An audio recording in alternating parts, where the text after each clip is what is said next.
Boutique bijoux d'or Mossi Elengi. Boutique bijoux d'or Mossi. Voilà, couleur riche. Boutique bijoux d'or Mossi. Boss, voilà, couleur riche. Boutique bijoux d'or. Boutique bijoux d'or Mossi Elengi. Oui, Nassir Bolandi, notre star, notre fianceuse, Mounene Nakati ya TikTok, Nakati pe ya YouTube, batu bayebiye. En tout cas, Bolandi ndenge notre sœur alobi a eu information penza na source qui est ezabongo. Bon, izaka ane na lobi mutu na mutu ifo ayeba. Mutu na mutu ifo ayeba information ni to ko zo la moma parce que so mutu akufi mutu na mutu ya kana ba version na ye o eza ko arranger kaka bango parce que vérité za kaka moko o biso tuzo ko sambrouiller o ya lobi boy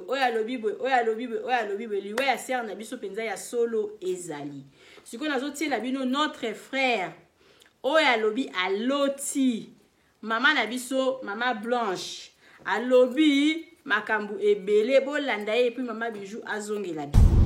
Bon, avant d'expliquer apparition à moi sinaï ou tu kobimelanga buto lelo. Muto a saline de quoi akufi lelo boye. Ezaka ye moko mto sala ba jewana.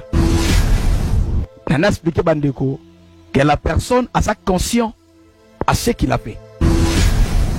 Biso quand on participe à la réunion céleste na kata réunion de Dieu, na kata conseil de Dieu, on voit des choses comment évoluer. Je m'étonnais parce que sa femme a qui même nazé un mois. Moi je vis parce que j'ai vu sa femme en train de pleurer. Makile zo bimaye. Makamuni yomoni, makamuni alobi na yo. Makambo yebi singezali.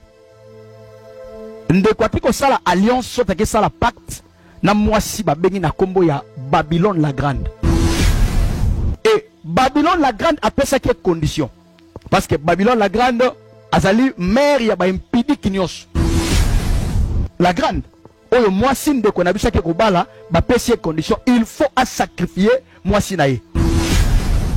Nende kwa se décider ya koteka oyo sa proche na ye.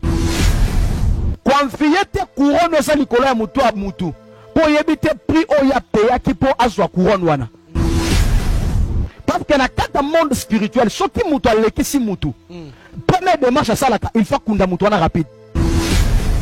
Parce que eza loi o ba pesi il faut moi sa kota mabele parce que ça na pacte ko salama il faut salama na butu c'est notre délai ba pesi. Et ça na bablo ko eleka. Il va commencer d'abord à vivre dans l'impudicité, coucher avec des femmes parce que moi si nazalaki loko la barrage, ozo pekisa moi ke do ba les até. Yami balé. Moi so ya kobala, eza moi so ba ko bimise na kata monde na bango, ba ko laite nzoto ba tindi azoni sur la terre. Ba ko pese 3 démons. Les 3 démons wana ne ba ndo tambwisa ye ba ndo les miracles, les 3 démons. Attends ça la busoba. Église moi ba kima, ezate condition. Il faut à divorcer ou bien il faut akufi la moisi. Au moins il y a soana, moutuna moutaropé ça ba argument. Mais moi je vous dis la cause. Sa femme m'a apparu aujourd'hui. Azaki n'a quoi traité. Ce qui Satan a leki si moutou. Webini basalaka. Ba otuna siko yo moutou bomie. Olinga kufaliwa nini. Nde ya kopona. Abi non. Pour sécuriser nge batelanga. Ala la kala mwite basala crise. Pour batu ba monaka. Azalaki malade, asali crise. Mais en réalité, ezaki déjà un coup préparé dans le monde des ténèbres, papa. Je te dis les choses dans la preuve spirituelle, c'est ce que j'ai dit. Zoloba, azaka déjà na sixabi, non, ça na sixété. Akene ko envier ba ninga ndenge ba komi, alingi pa mbata na kata domaine spirituel. Les ba yebisi, il faut sacrifier mouto aza cher. Alobi, ko lula te couronne za likola mouto a mouto parce que yebite prix o ya payé. Pour sa couronne wana. Et bah tiens lion na makila. Papa quelle couronne. Parce que moi si n'est pas koufi, je peux aller le réveiller. Na wake no se kusa moi sinaye. Kolonaye. Oh mais je vous dis, à son envie. À son envie parce que rien n'est impossible à Dieu. Selon Luc chapitre 1 le verset 37. Et ça les locaux les qu'elle ensemble était. Mais je suis venu annoncer le message.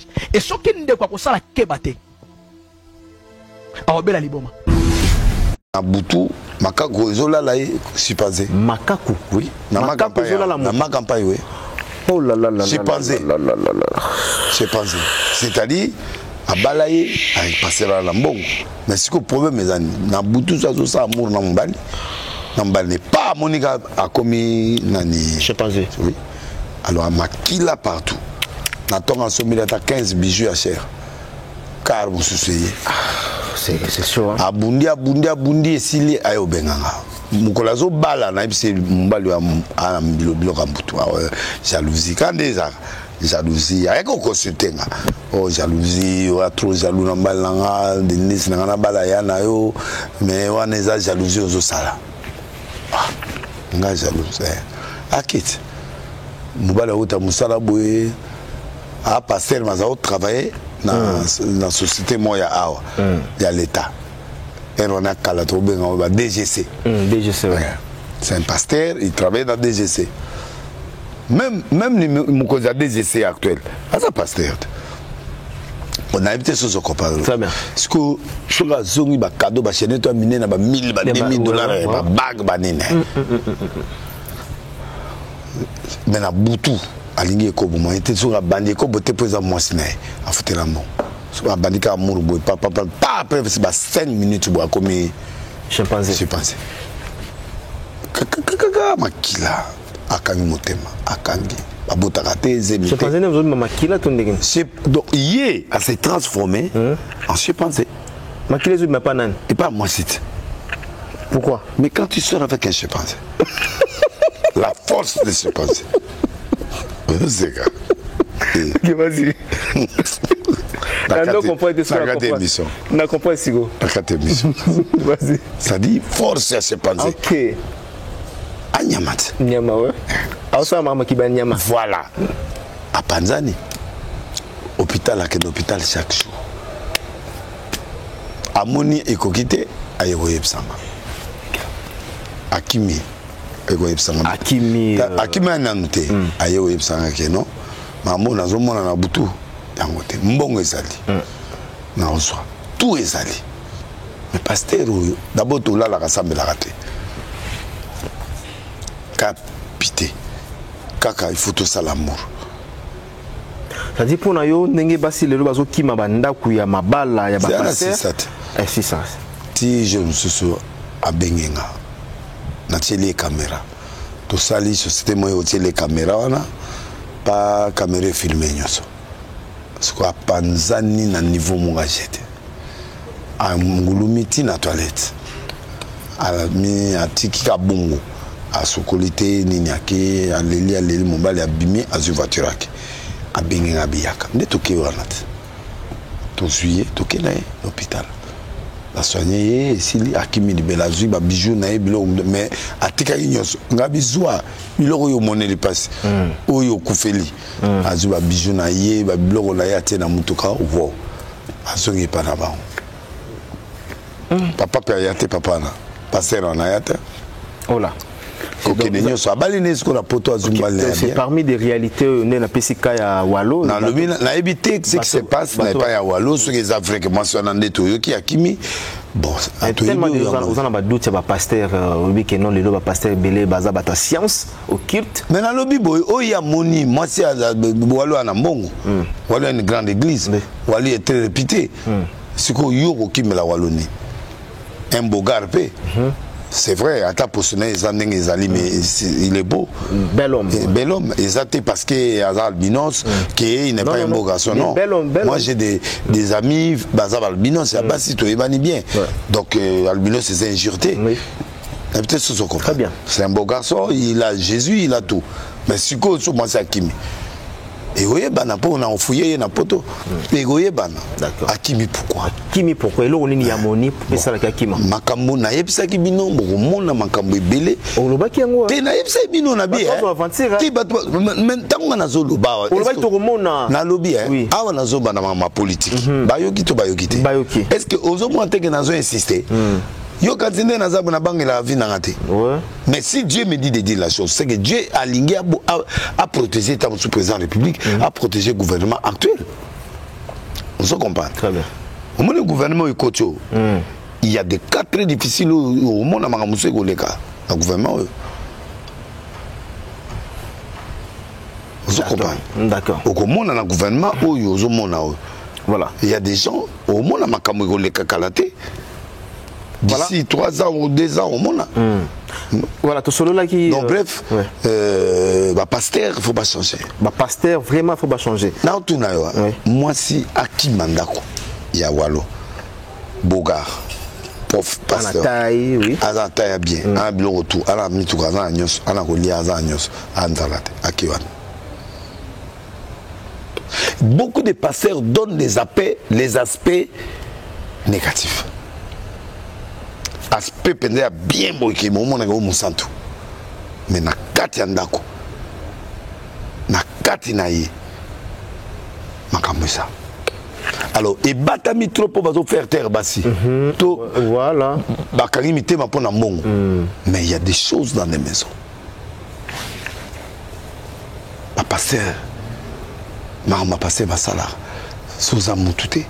Moi je croyais pas qu'un pasteur peut aller prendre des fétiches. Mukolomo abenganga benda boabi deni za polele. Ah. Absolument pour. Et oza polele amina polele ndabi mwana muke so ça c'est. Ah. Ça c'est ndé. Oza on est le côté moi mbongo so saka na wana ya mbongo mikemike mais c'est bien, je vais ça. Ah mais toi tu peux devenir milliardaire. Il y a un monde au Nigeria, en Afrique du Sud, pasteur à sali église. Mais dans la 4 églises, on a bateau, bazoya, on a qui te plaît. Et ils ont vendu des drogues. Ouais. Même dans l'église, on a passé au Nigeria, on a comme une église. Papa, offrande, on a 100 000, 10 000 mallettes, nous avons rendu bazar au tic à vente. C'est à Teki a une vente. C'est à Teki va dire moi il y a tel. Ce qu'on appelle beaucoup de sur un bureau, ce qu'on aussi qui produit sous sol moi ils ont au bimi ok que ma bonne chose une voiture ok. Net réception. Ouais. Ok. C'est que pasteur, tu habites si tu fais ça, moi je t'installe ça et puis tu es milliardaire. Ah, tu ne passes ça. Comment tu fais ça? Il dit mais c'est comme ça. C'est la création. Jacob a fait ça pour avoir les brebis. Moi, c'est mon intelligence qui a fait ça aussi. Avec la drogue, oui. Quand on a été pour prévenir. Quand une Bible, à chaque pasteur a croqué tout bien. On appelle ça l'esprit d'égarement. Ah, l'esprit d'égarement. Oui, ce qui est côté et aveuglé. Et aveuglé. Et au commun Jacob. Et au commun Zambé. Au moins, dès mon qu'on a commun Zambé. A Koufi à son mon a sauté. A trouvé au normal. Riva Mengamon a Koufa Koseksete. C'est ça l'esprit d'égarement, aveuglement. Dieu s'amène la même chose. Ça dit, ce qu'on commune à niveau moi à ma bébé, également on est, c'est un esprit. Ok. Voilà. Tout le monde a été, toute l'équipe partout, mais tout le monde a été dans ma tanga à Pasteur Barouti. Qu'est-ce qui se passe? Non, non, pas de problème. Non, c'est les bébés. Même à ta tourne ensemble. Non, c'est les bébés. Même à ta tourne ensemble. Naïbi, c'est qu'ils ont été. L'église à Pasteur Barouti. Non, non, l'église Naïbi. Non, on a habité. Même la résidence. Le problème est ça. Oui, habité. Et maintenant que c'est là, ok. Nazobo yande interprétation yo bato azozwa balobini oh lo bangana de bigaza ba c'est o bande ba interpréter ki mambia si yo ba ki mutayi ba jour tena RT ya e ba jour ta ay ba pe jour so la e bi jour wana nde na lobia mutabutu mais so la e bi jour te bon on est dans méditation prophétique mais là ba ki Branham tombo naye eza tombo Branham eza ba signe maçonnique ba signe ni maçonnique. C'est vrai aussi. Tous les Branhami sont bakenda pour les États-Unis. Ils ont formé.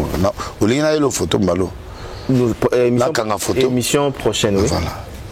Quel est na YouTube? Na YouTube, tu vois, tu bêta. Bêta, la tombe de tel. Na confirmé était Gaza muta formation, mais na lobby qui tombe na eza maçonnique, construction maçonnique. OK.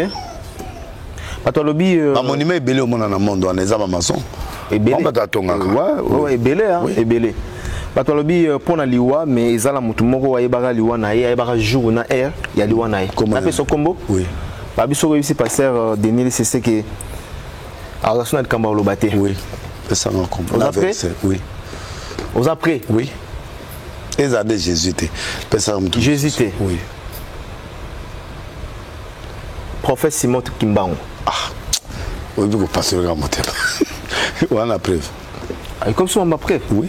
Kimbango a écrit mon motel. Et comme on m'a preuve. Oui. Kimbango a écrit R. Il y a beaucoup de date. Beaucoup aussi. Invitation et enterrement. Malamoko. Lundi déjà, il faut Bakunda. Pourquoi? Bato Baouta Libanda, Baoya, Ebemeye, Moutakoufé na 4 heures, Ebemeye, le même jour. Le même jour, il y a annonce, il y a Liwa. Les gens ne trouvent pas collé. Comment Moutakoufé na Turquie le mercredi, les Malamoko, Ata milliardaire en haut, Très bien. Pourquoi l'annonce officielle n'était pas faite? La première fois, maman était partie faire Tangaboti à Kegosala du Boumou. Dans la partie Moussoussou, na Awa, ça l'a surérigé. Bon, on a évité ce péché, tout a péché. Bon, mais avant tout, comment on a? T'es là. Voilà. Donc, après, Azonga Inaï. Et puis, sinon, bien, mais, moi, difficulté. Maman qui n'a qui déjà premier tour. C'est ça là. À ça là, d'après, ndé toujours, l'information, tout ça, non. Ok. Cher, c'est le lieu de la vie, c'est le lieu de la mort. Arrêtez de présenter vos femmes parce que le monde de Tobunda est un monde d'Abitumba. Les diables rôdent tout autour de nous. Ils ne cherchent pas qui tuer, ils cherchent qui il va dévorer.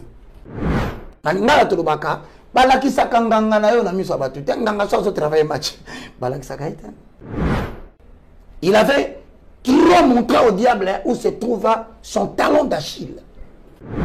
Ce que je moi si au présenté, ton moine au présenté, au lobby que au coco vivre était ce que moi en a zaté, c'est ce que tu viens d'étaler devant les diables de ta faiblesse.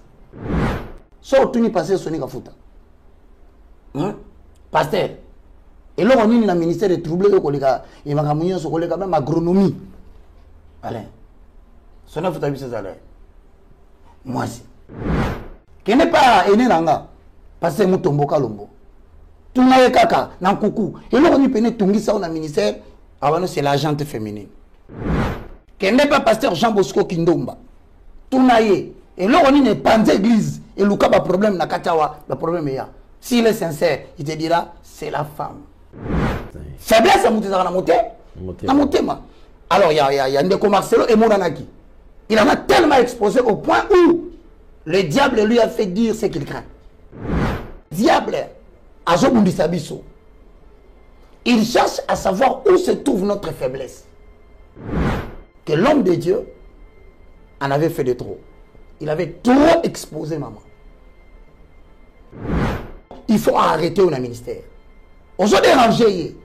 On se montre pas brebis. Hier après Azoluka où se trouve vraiment sa faiblesse. Ce qui osent mouiller à côté à ma casse de commencer la salade. C'est parce que Azana source mon concours la PSA. Parce que maintenant il avait tellement exposé son trésor que le diable a dit oui, le col à Job. Tu robot to la kaka biloko ya zolinga.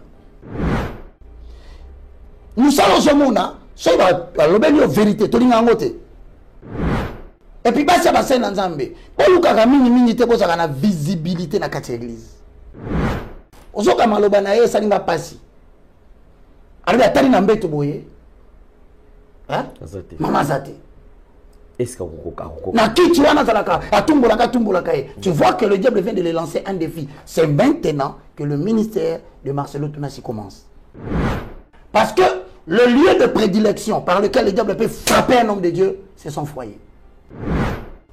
Si le compère Sabisomaïl était que regardez parmi les 12 apôtres, Mini apôtre Batanga Kombo Massime. Super bien, merci beaucoup. Alors j'aime cette façon, cette manière de communiquer. Moi, Barcelone, na eka ko ebisoke. Motomoka okene na levement zate. Beaucoup continuer au cause à peuple. To alia. Nous ba levement ko ya lobi na éviter mais pour le moment tout le monde est na morgue. Tout le monde est na morgue. So la tout le monde de bolobaka levement ezali oui, de bolobaka.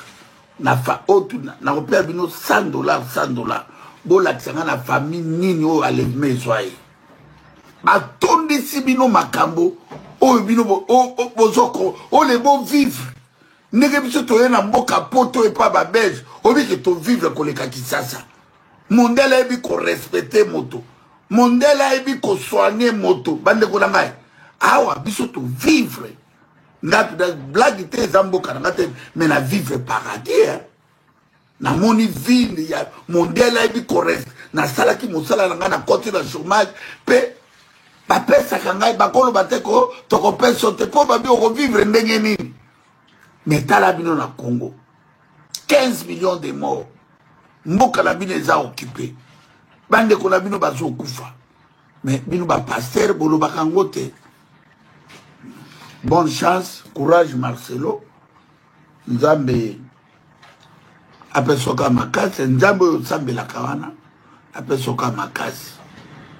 Iba journal lelo lendo na otu esilia. E beti kake beti na ndako nao. Kake beti pa baruti. Bozane belé. Omone botolaka bibembo ezokufa na mboka. Botolaka boliaka na ba criminel. Bozo continuer ko soutenir ba criminel. Bozo continuer ko soutenir bato ba teki mboka ba bomi mboka. Bozo continuer, bozo poko changer te babi quand le monde ça change. Les gens ils doivent changer. Mais tozo mona bino ba pasteur au boza partout na Belgique, boa bata mensonge. Boa bata lokuta so dans la ba église et ba passer et belé ba la ba ngope ba tongi ba hôtel ba kabebe donc bozu mbongo ka rapport likolo ya Nzambe ya Israël mais a to moni na Israël ba réservis ba passer ya synagogue autour ba belé ba kufi ba zo bunda pona mabele mais bino bo bunda rapport na mabele te bobunda rapport na bomingo na bino bobunda rapport na ba relation na bino Marcelo to mona ki dene mana Jean-Pierre Mbemba bozo mela ba ve bozo lesika moko me bato bazo kufa ezala ba mbembe ezala banani boye bango ke o bosali s'attendre makambo bosali na mbokana il faut s'attendre o ekoya yango bande ko na ngai to ya ka ko ibisa bino to leki to lo bakake ba passer o botikali bo changer beauté ya vérité makabo ezo na mboka parce que o eza pardon eza terre mbula ni ale moloto alobaka e kokota la ba na ba santel na bino kokota la banda ko na bino lele koti na pété Muta sambwisie na mokili o mobimba pa kota ba page polémique après sa mort sa propre cousine. Vous savez, le monde méchant, la jalousie existe. On doit faire très attention à bon moïboy. Nani to reliane nani to pe sa confiance. Donc les lorsque moi si a pasteur Marcelo, maman Blanche a koufi paix à son âme. Ce qui a samboué na mokiliti na ba page lelo, c'est parce que sa propre cousine était jalouse d'elle. Ndenge maman Blanche a balara pasteur Marcelo, sa cousine a bengara ba camarade ne pas ebisa banke, akene ko sa Bible na ba fesse, te ba bakse masoko ba katie libumu, to linga kutu Marcelo te, une cousine qui est la sorcière, oya salir image ya ndeko na moko. Et puis sa copine, elle a l'audace ya kosaba audio pona olobake, ka camarade nanga muta betela ngai. Motema mutu za sandu kwa. Bo panzi famille za motema mabe. Comment une cousine a kose la mutulika mo après liwa. Et ça la solo ou lokuta. Comment ko panza ndeko kono ya ucho sala biblienne, a ucho sala boy, yekutu boy. Mokili abanga donc ndenge maman Blanche abala pasteur Marcelo, ba cousine na ye lokwa bazwa wana te ozala mwasi ya pasteur Marcelo, ba koma ba jaloux na ye na coulisse. Est-ce que maman Blanche a baki ke de son vivant que cousine azaki jalouse na maman Blanche a bien ngote tia koti na sa mabela tikele ko yeba ke ba cousine baza ba jalouse na ye. Tant to souffra na vie na ba parents na so propre, batu bazala raté. Tant to souffra na vie na makamna biso, batu bazala raté. Lelo soko zu libala no ya bien et comme que osimba ki kisi asala ki boite. Soko ponama oponama. Maman Blanche aponama azaneka mwasa pasteur Marcelo. Aponama ate pas a mwasa songolo pakala. Te. Aponama azala mwasi ya pasteur Marcelo. Une cousine ou akena kozama solo ya ndekone obanda ko tonga ndekona yo depuis kala. Voyage akena ka Turquie akesa ba fesse, ake Turquie akesa libumu. Asali boy Comment vous allez salir l'image de maman pasteur? Donc pour toi, n'est pas les canaux télé bon banda ko sepelate. Au salir rien le quoi nzamba zaka juste. Tu vois no yo kaka et ko bima ke yo to salir ndekono a mwasi. Ba conflit familial tala ba ndoki ya famille de ba ngaba bonheur ba tuti. Tala ba ndoki ya famille de ba za ba ndoki ya batu. Tala cousine a salir ndekona ye. Pasteur Denis Lesi. Nazo comprendre te, ya Denis. Tangu yo sala ba pétage na yo. Est-ce que osho yoka ba ninga na ba pasteur, ba yo solo be mission la télé. Ba banga kote ni osale la pasteur Mike Kalambai. Wa vient nga ya Denis Lesi. Wa pena vient nga, mais na zongsono parce que o comme la tort trop parce que c'est nous le Congolais mututo comme sur un niveau wana. C'est nous le Congolais mututo landa abuzoba, to comme so tout ko applaudir ma bête comme so malamu. Parce que Denis Lesi so yoka mokili mobimate yoka na ta mama Tina. Yoka mama Tina. Mama Tina uta malada makasi. Mais on a pasteur moko ta passa na télé pour na ke mama Tina sa ki AVC mutu te alobango ni pasteur Mike ni ya Momo Moïse Mbie. Oui, en tout cas bande konanga bino moko Bolandi notre frère na makamba lobi ba propos na ye en tout cas et ça li passe makasi parce que alobi ke mobali na ye moko mutu abomi ye ayebisi biso ba signe alobi soki mutu abomi mutu na ba mondi na bango mususu wana ezalaka ke okowelela presse il faut kunda mutu wana et le repete moni et salami yango il paraît ezalaki presse mais nzambe kara mutu ayebi eza makambu na ye donc soki makambo balakisaka biso na boye ezalaka yango te na se. Hein, ya se ya ba prière bazana makambu na bango basalaka ezaka ko arranger ye na nzambe. Donc balobi ne juge point, moi je peux pas koya ko juger notre pasteur na kombo ya pasteur Marcelo. Donc wana vraiment ona kokai koloba nga moyena juger te na makambu oyo ndeko na biso ya mobali a lobi. Donc siko nazotie la bino kaka nini nazotie la bino vidéo oyo notre pasteur na mwana na ye ya liboso mwana ya mama na biso Blanche ya liboso oyo basalaki bayaki koloba kopesa témoignage alobi pona mwasi na ye en tout cas esali pasi makasi bandeko bolanda mwana après bolanda notre pasteur et puis mama bijunga na lobi na bino bota la vidéo oyo eloko ka to attiré na kati ya vidéo mama bijou do aye kosala elingi ka koloba ke mokili oyo eza ya biso te. Et puis ezalaka pona mutu moko te eza nzela ya mutu nyonso. Eza nzela ya mutu nyonso tu yango totika akoblesaka baninga. Totika akopesaka baninga pasi. Totika akosala likambu moko boye ke mutu alobaki oui ennemi na nga gérer ces bijoux. Donc totika akosala yango. Mama bijou aloba okanela na yonga. Kanisela na yonga mabe mais soki conscience nanga eyebi ki nga na sala nanga yo mabe te. Nzamba lola za juste. Et puis azalaka avocat mo ba futaka embongo te azali juste mama bijou lo ba lisusu ma vérité et ya kana ba lembe suka e komaka ba traiter on a modèle nyonso soki eza yote ba traiter na bango ba kanisa nyonso tout bi ba kanisela yo nyonso soki conscience na yo e yebi ke eza yote eza makambo yo salaka te et quoi arranger kaka bango et puis suka vérité eye banaka hein vérité eza lokola mwindo ko bomba ona sa mesate suka vérité eye banaka lango bakoko traiter na bakombo nyoso ba traiter soki ndenge nini mais suka bino mo boya ko vana bobi o tondo kanisela moso mabeme mazala ne bien to kanisela ka suka zala ndeni mais moso ngwazala ndeni mais toyoka kina mabete eza ba histoire mutu za a fondé bo fondele mutu neti ba histoire o mingi mingi eza nango fondé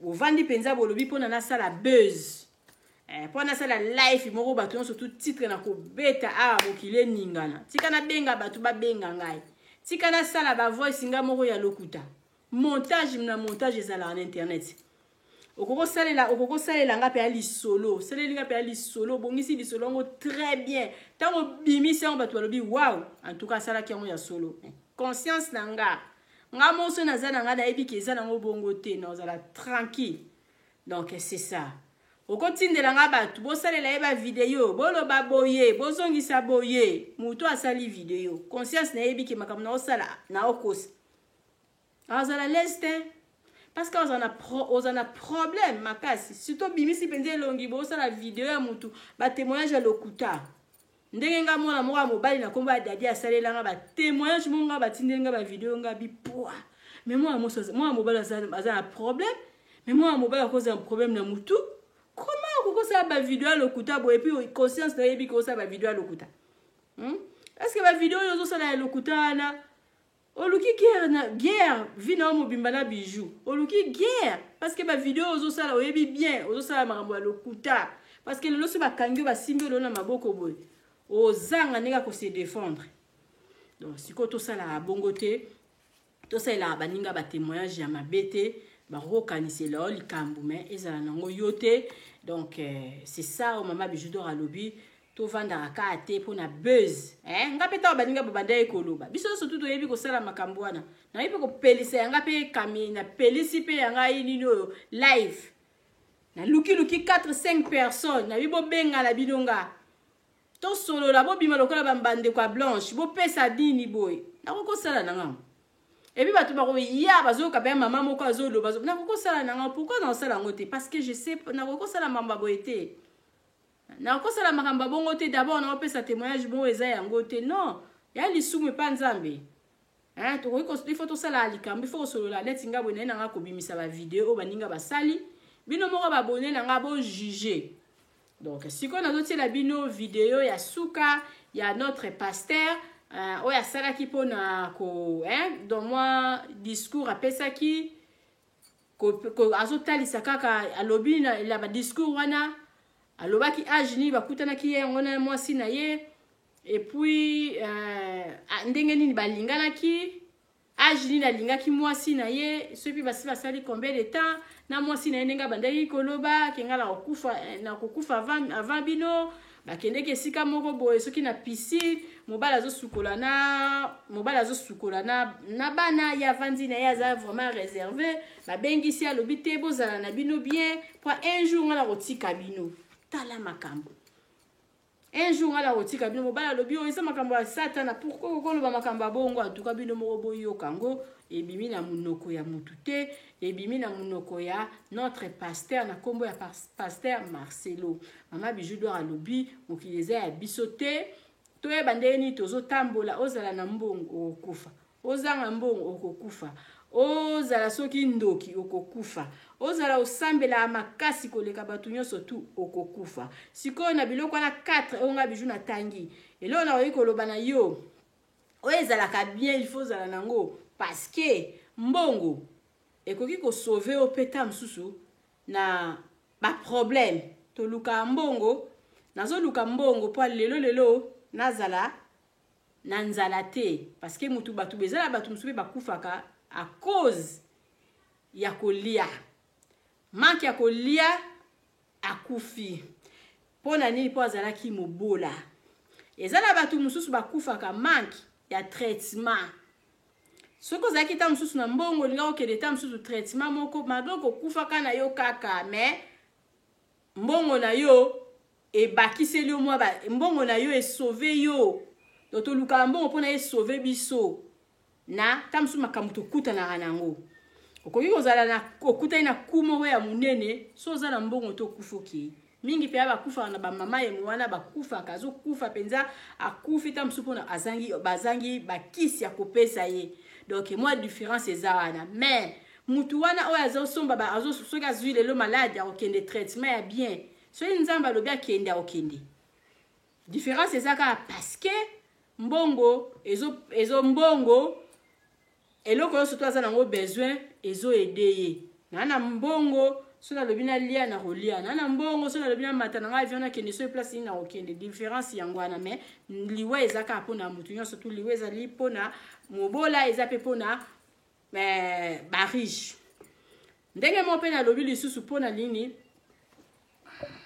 ndenge mo pe na lobi pona kosambela ou bien kosambela te différence nango ezali kosambela ozana o très à l'aise oyebi ke nazala nzambe na ngai oyo ko prier ngana ye to priaka asenga ngai eloko te asenga ngai eloko te nazala ba condition moko te condition ezaka ke nga moko so na loba ke nasambela na 3h nasambela na 6h nasambela na 12h ezanga nga moko mutu na s'organiser bongo nga moko so na s'organiser na lobi te prière o penze vona lala na mabele c'est moi prière o penze vona gêner na banda ko liaka ti 18h c'est moi wana ezali ka mutu yo moko s'organiser mais nzamba pesa a condition te nzamba ko pesa o condition te ke oui lokolo zana ngai il faut okota na porte na mukongo non condition ezala na ngote nzamba oyi ko yebisa te ke lokolo zana nga mbongo nga la pesio il faut silisa na mukolo wana condition wana ezate nzamba oyi ko yebisa te ke o mbongo na yo il faut pas ba famille baliaka non pesa ba tunsubana mbongo ebele mais entourage ne baliaka ngote eza ba condition yango soko moni mutu akabelaka yo te kolela na yo te pona ta mususu ba condition na ye ba pesa ye na kikisi yango wana kisi msunza oyi ko yebisa yo te ke o condition na ngai poza la bien ozwa kambongo ebele bima ata msuna bana miki bima ata msuna ba mama bima na bandeko no ezate do ba difference eza yango wana ya nzambe tozalaka kimia nzambe okoko lala na openzo lali na oti 12 heures na condition te nzambe okozwa mbongo na olobi soki na kobomba ngo na condition te nzambe ba condition musu mutu azala na mbongo donc otala na vie boye moya somba ndako ezate moya somba ka ba voiture ba via luxe parce que eza ba condition ba pesa donc eza na makambo wana mais biso nyonso tu nzela na biso kaka liwa mais tozala biloko mibale yo moko pe il faut opona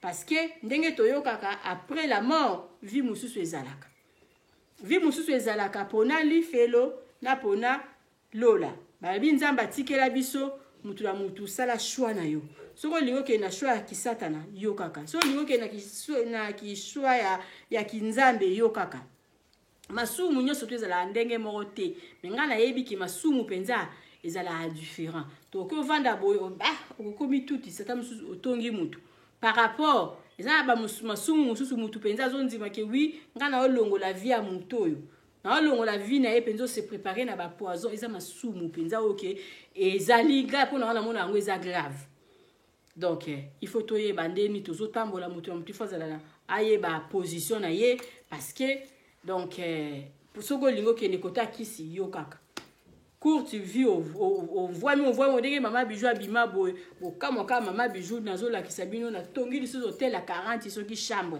na tongi hôtel soki a combien de chambres na komi na hôtel partout par-ci par-là na régner dans sous 10 ans linga wana na kufi piu et puis on kufa piu wana biloko na ngayo surtout pe aussi la piu ba na ba bénéficier na eloko te po ezaki mbonga kisi donc nyonso tola toyebi yango na vie fotambola malembe et puis et na mokili balobi donc oyo nyonso tozo sala ce to kufi to kenango te et puis c'est ça balobi te ndezala bongo mama blanche wana koti na cercueil ce qui a combien de centimètres combien de mètres azaki mulai ce qui a ba 2 mètres atiki ndako a villa bomona kindako ba image ya bandako ba modèle ba genre bandako bazanango atiki villa atiki ba bijoux atiki ba diamant atiki non na mona ba zui ba diamant na nyonso ba bijoux na yetu ba kosi na libulu donc oyo c'est tout de luka na biso ezala ka to luka mais et vanité de vanité donc to e bandeni to tambola mbangu nde pe mama bijoux do aloba tambola na o malembe parce que o kilo eza ya biso te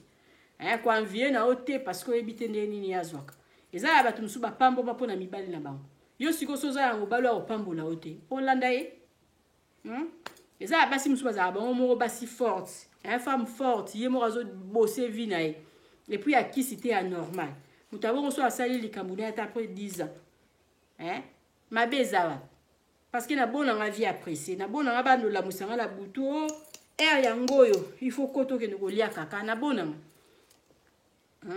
bana bazaki mayele ale bana nyonso tu bakomi bazoba na classe yo mama oza konvoi ma papa oza konvoi mona ka bana ba vie bébé si bana na yo ndoka zala azoba suka basengi yo suka ba lie yo moko siko ba biloko bongo pourquoi que zo akisi donc biso mo il faut tout ça la choix mais biso surtout nzela na biso liwa Lingi bilo mingi bota la vidéo ya suka ya notre pasteur na biso. Donc avant ba ke de kokunda mwasi na ye azwaki penza temps ya kosolola asololi kitoko notre pasteur na kombo pasteur Marcelo mama Bijoudo na yebi ke otalaka na ota mususu vidéo na ngate mais nazo iloba kaka pona on sait jamais. Courage eza nzela na biso nyonso bato surtout bakutana na bakaya boye kobungisa mwasi kokufisa mwasi ndenge moko abandai koloba c'est pas facile. Et puis na mona ki lisusu to bazo longola notre pasteur bag pona olakisa ke adie esili en tout cas place vidéo wana na lelaki et pesa inga passe na motema ndenge notre pasteur ayaka pona kolobaka abola mwasi na ndenga lela mwasi na bi mwasi botaboy na banga ki parce que na bi oh botaboy ndeni est-ce que oya roza mama pasteur parce que ba boté musu bangisaka alinga ye mwasi na ye makasi ba olongola penza bag soki penza za na kibonzambe penza ya solo te. En tout cas, ma trop. Ouais, bon, il faut vous apprendre à qui bonzam, boy, bi kezan zela na biso nyonso. So keza ayebi pe anzela ya mwasi na été. En tout cas, azana choc. Avec nzambe o ya sambelaka, na yebi ke akupangwisa ba nini ba pota wana nyonso surtout parce que ba moko ba yebi Bible makasi, ba yebi ke liwa ezali naturel. Donc olinga te, oyaki mabele okozonga mabele. Et là, maman Bijoudo ralinga ki kaka na loba ya mwana courage na famille mobimba kotika bana ata bozala ki na mbongo mama bonga na bana na ye bana na bakobala azana zasu na vidéo mususu notre pasteur aloba ki yango bitango mwasi akobala bana na bana besoin mama na bango akufa nyoso to bande koloba so po munyo na vidéo o te seke bo luka ngo ezali abande koloba makambo nyonso twana mwana mwasi kokufela mama wow na libala ba luka ka mama okobota ozana besoin mama na yo kaka eza ba mama mususu bayeba ba valeur ya bayeba ka eza ba mama mususu bayeba ka sens ya eloko ya ko saela na mokilité soko yaki ko saela na mokili nzamba peso bana 6 landa swena bango nyonso tout 6 ko kabola bango te notre pasteur alobi azaki na 2 albinos na de o babotami baza lokola ba ponete ba métis abandi ko traiter bana ye wana surtout 4 ndenge moko mama kabola bana te papa kabola bana te zo bana surtout traiter bango ndenge moko parce que bango ndenge bapona kite oza baza na libumu na yo eza ba mama musu ba yeba ko déchirer ko panza famille na bango eza ba famille mususu ba mama mususu ba ko kangisa bana to kangisa bana lelo surtout zate bana baza toujours ensemble mama il faut ça la makasi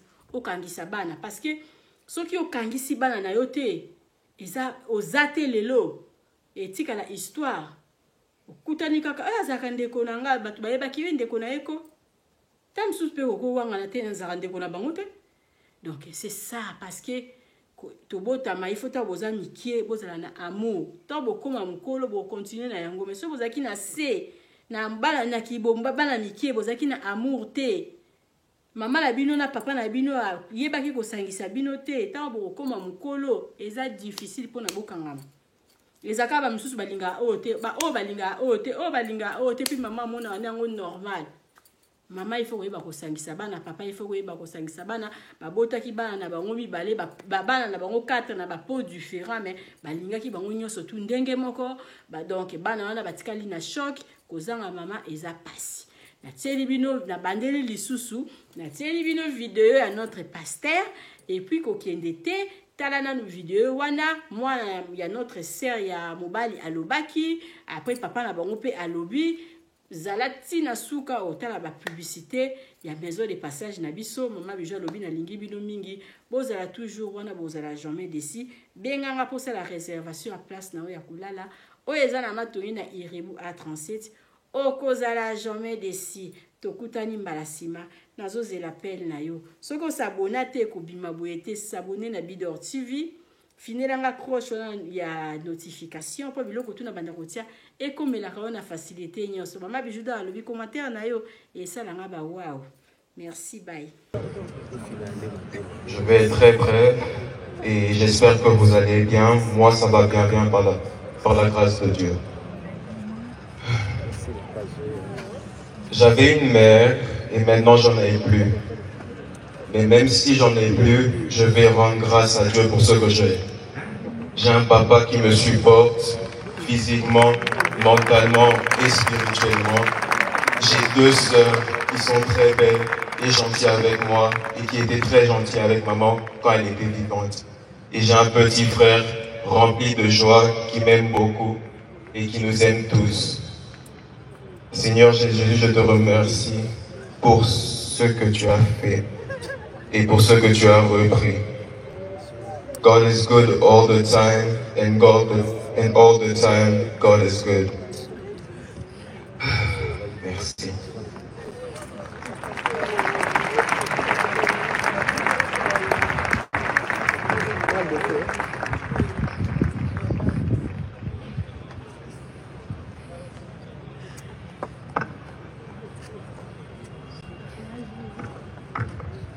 Je vous salue tous au nom de Jésus.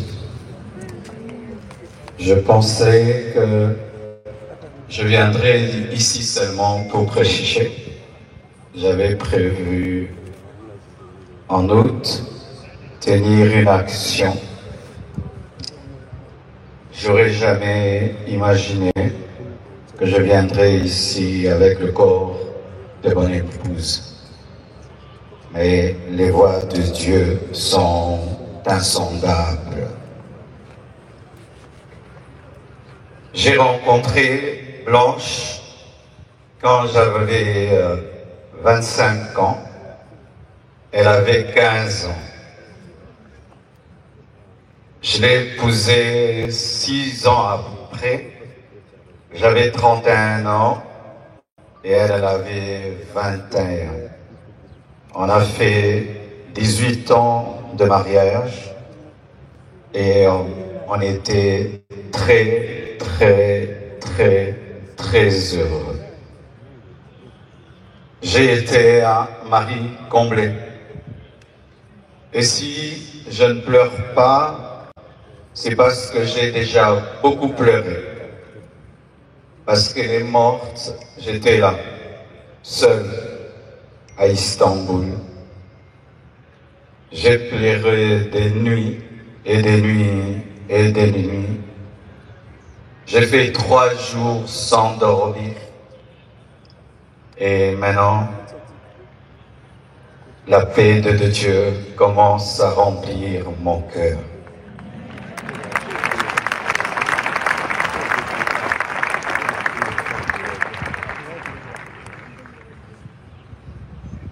Elle devait faire une opération très simple et ça a pris beaucoup de temps. Et j'ai dit au médecin, comment ça prend beaucoup de temps comme ça? Ils m'ont dit, tout s'est bien passé, mais elle ne se réveille pas encore. Quand seulement ils m'ont dit ça, mon esprit m'a dit qu'elle est partie. J'ai dit non. C'est pas vrai, elle n'est pas partie.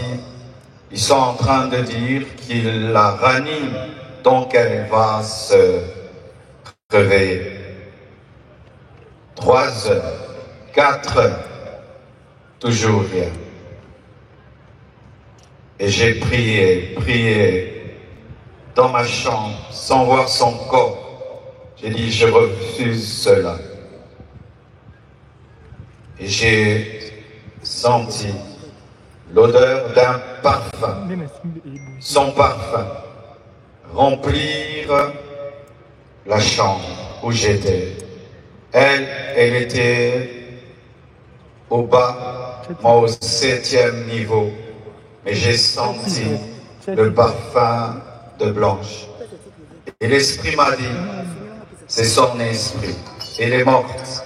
Et les médecins n'ont pas le courage de te le dire. Elle est remontée et puis elle est partie. J'ai dit non, ma femme est vivante, on est en train de la réanimer. Je suis descendu au bloc, j'ai dit montre-moi ma femme. Et les médecins sont sortis, tête baissée, en pleurant. Et j'ai compris qu'elle était partie. Je suis entré dans la salle de réveil. J'ai prié pour sa résurrection. J'ai prié. J'ai jamais prié comme ça pour quelqu'un. J'ai même ouvert ses yeux avec mes doigts. J'ai tout fait. Elle ne s'est pas réveillée. Je l'ai laissée à la mort. Le lendemain, je suis encore allé à la mort pour prier pour sa résurrection. J'ai prié, j'ai prié, j'ai prié. Rien n'est arrivé. Quand nous sommes arrivés à Kinshasa, à la morgue encore, avant de la déposer, j'ai prié, prié pour sa résurrection. Et rien n'est arrivé encore. Aujourd'hui encore, à la morgue, j'ai encore prié, prié, et elle ne s'est pas réveillée.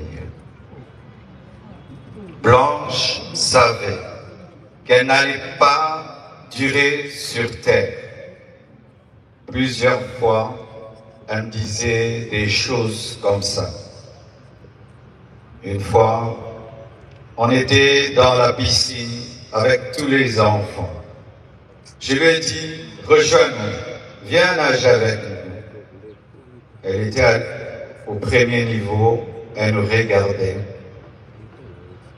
Et puis, quand je suis sorti, je lui ai dit, pourquoi tu n'es pas venu t'amuser avec nous?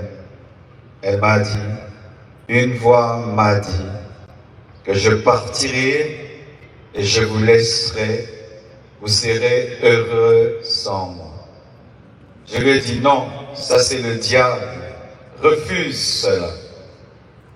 Elle a dit, ok, un autre jour, elle me dira, si je meurs, est-ce que tu vas te remarier? J'ai dit, pourquoi tu dis des choses comme ça? Elle dit, non, je parle seulement. Avant de voyager samedi, vendredi, à l'occasion de la graduation de son fils aîné, Oracle, elle a offert 3 motos neuves à ses 3 anciens travailleurs pour leur dire merci pour tout le temps passé ensemble.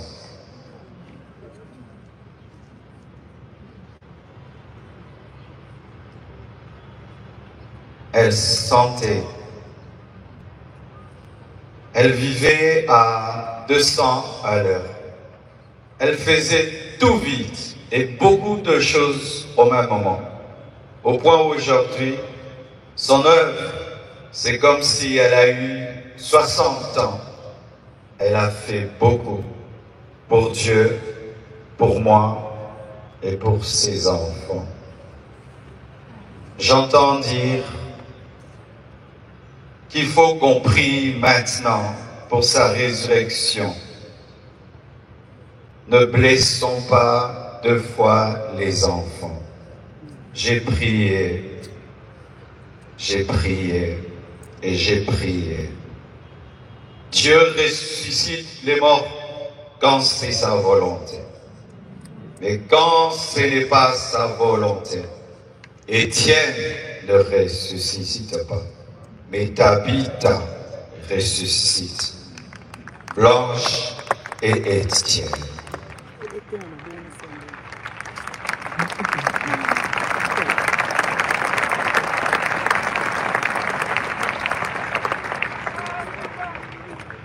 Lorsque je suis, excusez-moi de parler comme ça, il y a le retour qui n'est pas bon. Lorsque nous avons atterri avec son corps, un prophète est venu.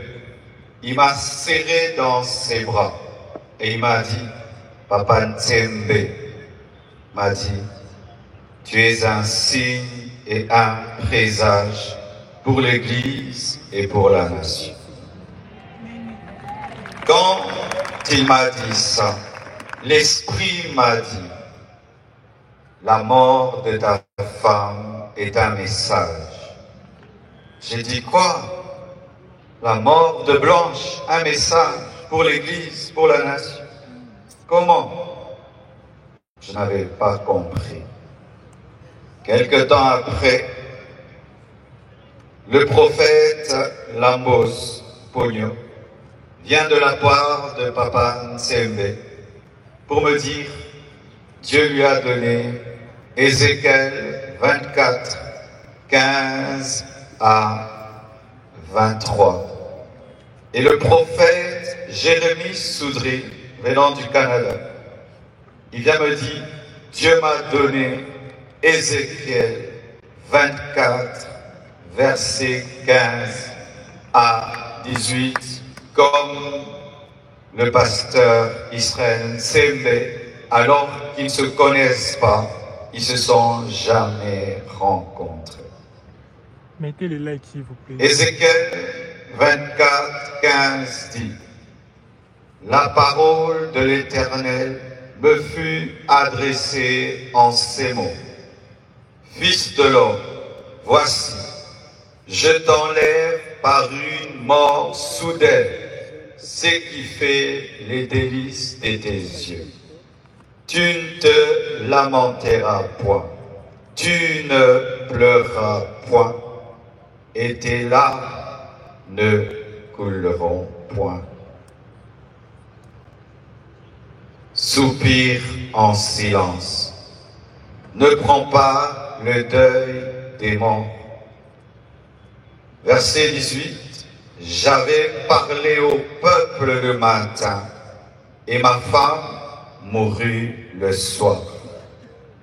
Et c'était un signe prophétique qu'une guerre arrivait en Israël. Et j'ai dit à Dieu, donc tu veux dire qu'il y a une guerre qui veut venir dans mon pays? Parce que cette prophétie parle de la guerre. Dieu m'a dit, non, attends, je te dirai. Et voici.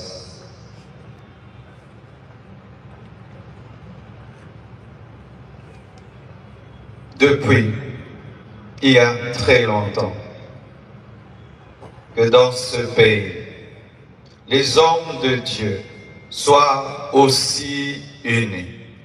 La mort de Blanche a uni les pasteurs.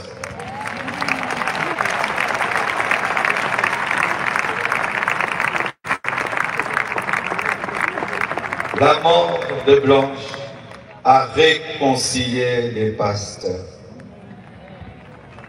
Ce deuil n'est pas organisé par l'Église Compassion. Tout le monde l'a organisé.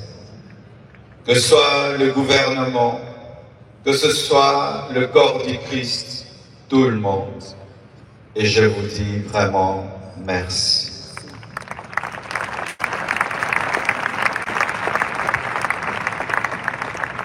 C'était son temps. Ce n'est pas un homme qui l'a tué. Ce n'est pas le diable qui l'a tué. Mais c'est le Seigneur qui l'a repris, car elle a achevé sa mission. L'Éternel a donné, l'Éternel a repris, que son nom soit loué. Likez le like s'il vous plaît, mettez le like. Nous sommes plus de 2000 personnes. Priez pour moi. Et partagez s'il vous plaît.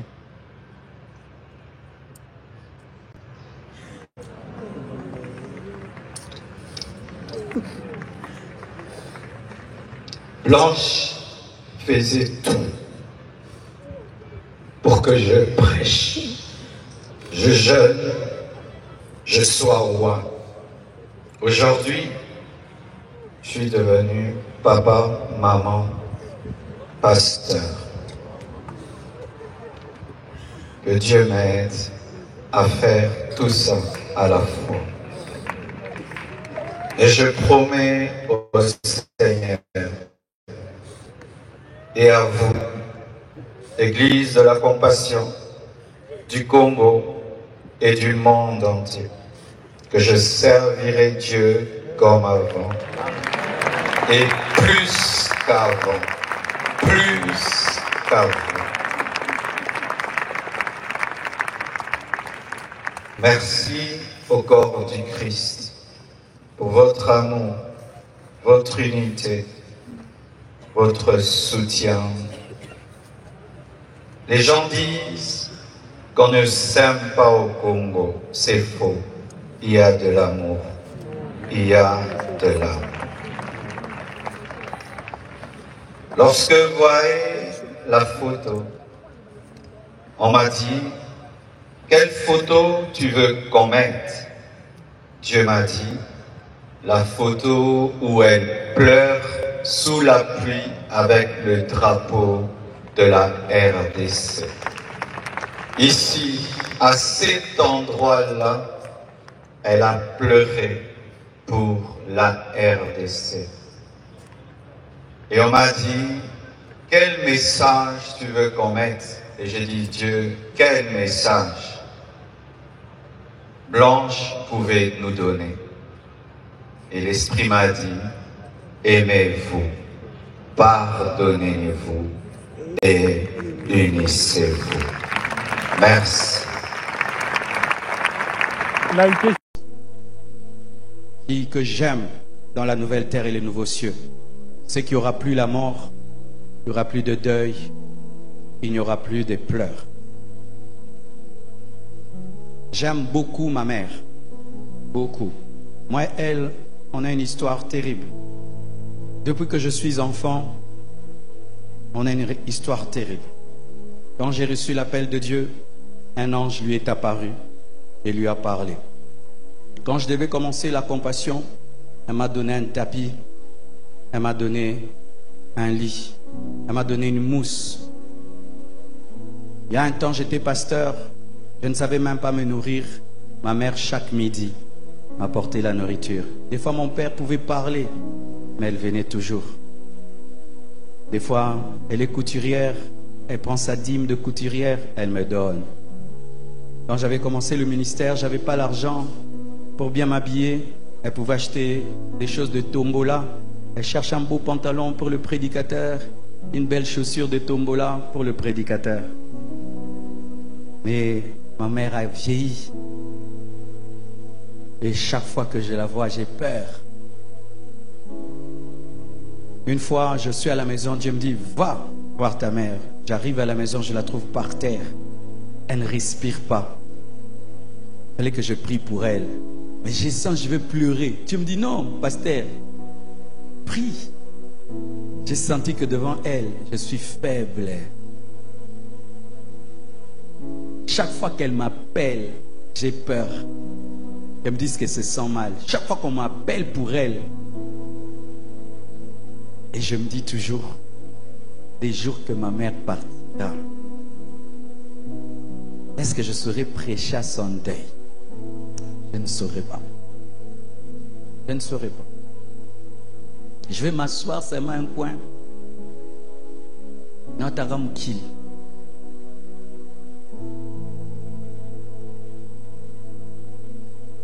Je ne sais pas si tu as déjà perdu quelqu'un que tu aimes beaucoup. Vous savez, des fois, les gens qui perdent leur femme, je me dis, ils vivent comment? Moi et Blanche, chaque matin, je m'assieds toujours ici et elle toujours ici, à ma gauche. Chaque matin, elle est toujours là. Et tout le temps, j'aime prendre sa tasse. J'aime déranger quand elle mange.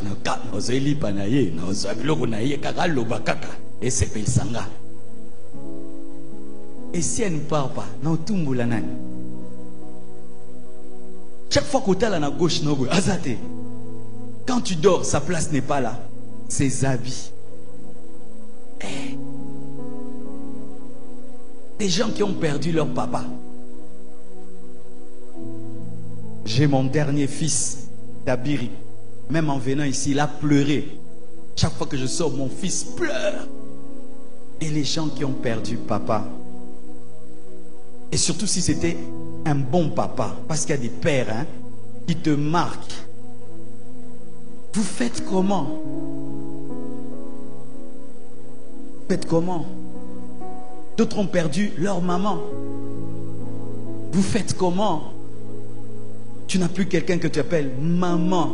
Maman. Dire maman que c'est bon. Hein? Maman.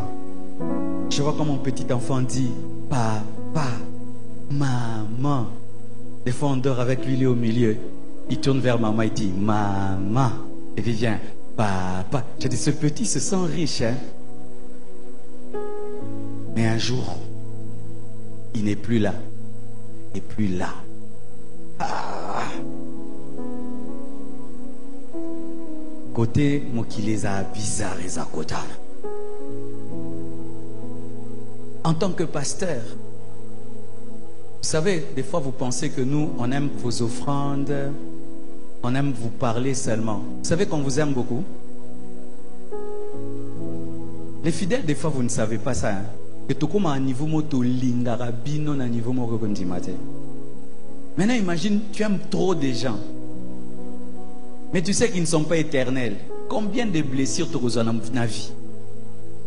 Et un jour, j'ai perdu un papa de l'église.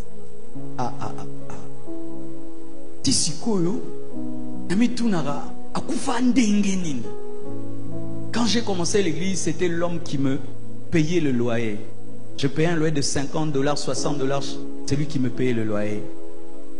Celui qui m'a acheté le piano, qui m'a acheté les chaises. Quand j'ai souffert dans le ministère, il m'a amené en Bougimaï. J'ai prêché, les gens m'ont béni, c'est quand je me suis marié. Le jour de mon mariage, c'était lui mon chauffeur avec sa Mercedes. Ce n'était plus un fidèle, c'était mon ami. Il s'asseyait toujours au même endroit. Et quand je prêchais, je le regardais. Et il venait à l'église. Et il m'encourageait. C'était notre église. J'étais plus son pasteur, j'étais son ami. Un jour, il attrape une fièvre. Il fait une automédication. Trouble moko. Nolinga journa zonga. Kotana na kata. Mais journa zonga atesi. Dernièrement, ses enfants viennent me voir au bureau. Moko elongika papa nae. Tonta ngoloba no kansaka papa nae. Frère, sœur,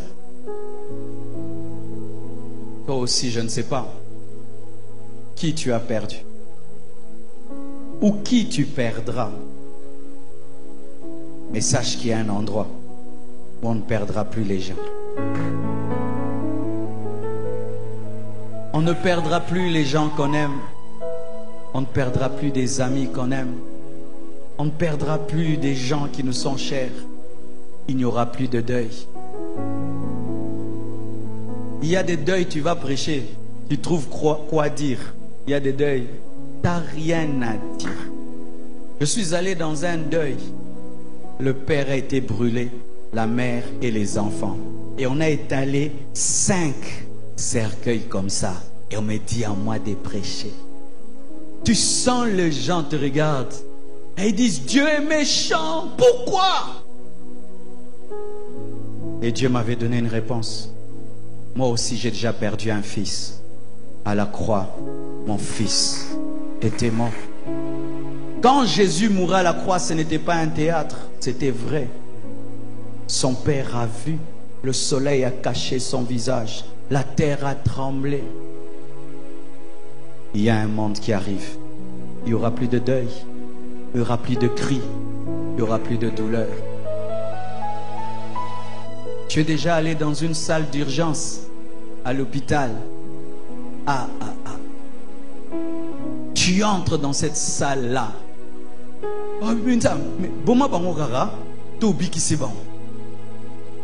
Tu vois celui-ci respirer avec un bonbon. L'autre, on lui a troué ici, coupé ici, la jambe comme ça. Et tu vois leur famille qui viennent. Comment ils sentent ça, ton enfant, dans un état végétatif? Hey, tu enfantes un enfant. Il ne parle pas. Il n'entend pas. Il ne voit pas. Il est mongol. Une fois, je vais prêcher. Je vois une femme qui a 2 enfants. Ils sont comme des monstres. Je regardais cette femme. Je dis, c'est ma maman. Courage. Donc, c'est Nini. Mais il y a un temps qui arrive. Il n'y aura plus de douleur. Il n'y aura plus de douleur. Il n'y aura plus de douleur. Il y a des douleurs parce que l'homme a péché. Dieu va enlever le péché. Moi, j'attends ce monde. Il y a trop de souffrance sur cette terre. Trop. Même vous qui pensez qu'ailleurs c'est parfait, il y a partout. Je viens du Canada. Un paradis presque. Mais beaucoup de fous. Beaucoup de fous. Des fous. Mais bien habillés. Ils sont fous. Une mère m'a amené un enfant fou. Un beau garçon fou. Quand un enfant est fou au Canada, vous connaissez au Canada, c'est lui. Mais il y a un monde où il n'y a pas de mais, où il n'y a pas de mais. Tout est parfait, tout est parfait. Plus de douleur, plus de guerre, plus de guerre. On a ouvert un orphelinat en prenant des enfants de la guerre à Goma. Quand ces enfants sont arrivés, écoutez les histoires. Quand on a coupé la tête de mon père, quand on a tué ma mère, un enfant qui a vu être décapité ses parents, qu'est-ce que ça fait un enfant? Vous qui vous attachez à cette terre, qu'est-ce qu'il y a d'extraordinaire dans cette terre? Nini Angweza l'arabien, surtout biso ba Congolais, biso surtout ba Congolais. Nini Angweza l'arabien à Congo yo. Neno bima bo embouteillage déjà à 2 heures du temps. Tu arrives à la maison, pas d'eau, pas d'électricité. Il faut un groupe électrogène. Il y a des moustiques, il y a ceci, cela. Mais malgré cela, nous sommes attachés, attachés. Dieu est en train de nous prêcher pour nous dire, il y a mieux que cela, préparez-vous. Mais on est toujours attachés, attachés, attachés.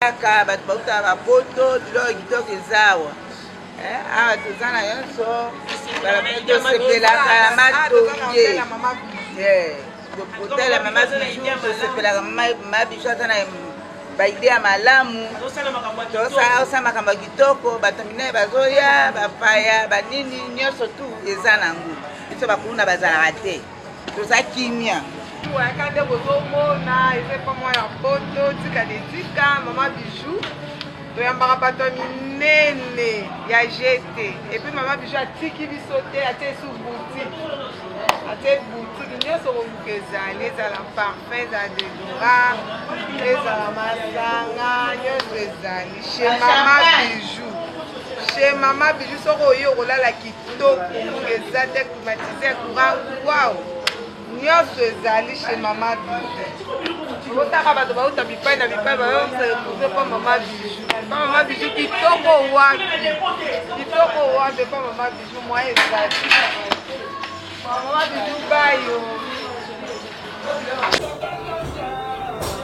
appartement numéro 5 c'est ça appartement numéro 5 oh maman bijou alobaka eza nango kaka chambre simple chambre na biso simple eza chambre moko ya monene chambre la biso simple yango yo chambre la biso simple toza na télévision eza climatisé climatiseur yango wana toza na frigo mbetu na biso yango yo eza lit ya 2 personnes totiaka mwa kiti moko awa soki mpo olingi mwa mesa bakotiela o table awa soki mpo olingi balongola kiti oyo yo kaka appartement na biso yango eza propre makasi les appartements, il y a $20 par jour. Donc, chambre simple, il y a 2 personnes.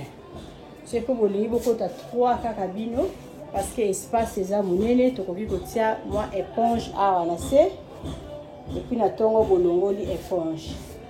Appartement de 20 $ par jour. Chambre de biso eza très propre, eza très classe.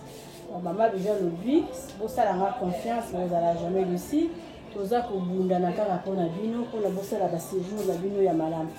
Pour ça la séjour ya malam na appartement na biso. Appartement bidor, bijou d'or. Eza la matongi na Irebu A37, ou eza chambre simple, toza rappelle la chambre salon cuisine. Nous appelons à 2 chambres salon cuisine. Maman déjà le dit bon confie na biso. Beaucoup à la journée d'ici. Ah, il y a surtout qui toko. Contactez nga na numéro ko bimawana. Benga maman bijou ça la réservation à place na yo parce que la place na biso mingi est toujours occupée. Appartement au bozo mona ce que lingi comme 2 chambres. Nous a la porte moko ah, ils a caché to bomba yango. To fungola et puis to continue na chambre salon cuisine. Oyo dimaka chambre simple eza na 20 $.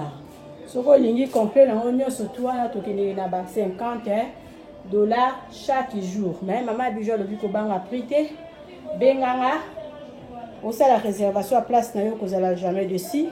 À partir ya ba 3 mois tokikisa ba appartement na biso makasi. Appartement ozo mona ya 20 $. Soko kosala la partie ya ba 3 mois 90 jours. Soko zola yo na 15 $ par jour na appartement oyo. Contactez Maman Bijou Nazawana pour Nabino 24h, 24h. Bye.